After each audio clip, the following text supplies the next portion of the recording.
अस्सलाम वालेकुम व्यूअर्स, कैसे हैं आप? उम्मीद करती हूँ खैरियत से होंगे। पाक न्यूज़ में मैं आपके साथ। तो आज मैं दिखाऊंगी आपको इमरान खान ने अपने प्यारे पीटीआई वालों के लिए जो खूबसूरत सी अपनी आवाज़ में नज़म सुनाई है, तो आप लोग वो ज़रूर देखिएगा। तो उससे पहले वीडियो स्टार्ट करने से पहले प्लीज़ आप मेरे चैनल को सब्सक्राइब कीजिए, लाइक कीजिए, बेल आइकन को ज़रूर दबाइएगा। आप मेरी वीडियो को वॉच करते हैं लेकिन सब्सक्राइब नहीं करते, तो प्लीज़ मेरे चैनल को सब्सक्राइब ज़रूर कीजिए।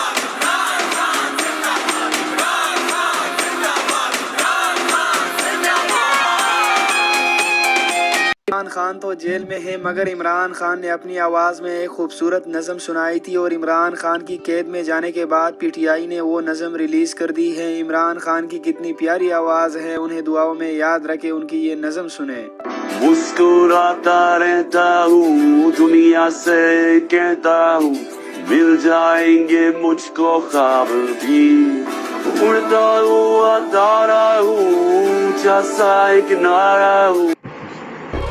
तो कैसी लगी आपको ये इमरान खान की आवाज़, कैसी लगी ये नज़म? तो प्लीज़ आप मेरे चैनल को सब्सक्राइब कीजिए और कमेंट बॉक्स में अपनी राय मुझे ज़रूर दीजिएगा कि क्या आप पीटीआई को सपोर्ट करते हैं कि नहीं। नेक्स्ट वीडियो में इंशाल्लाह हम ज़रूर मिलेंगे। अल्लाह हाफिज़। दुनिया से कहता हूँ, मिल जाएंगे मुझको ख्वाब भी। उड़ता हुआ तारा हूँ, जैसा एक नारा हूँ।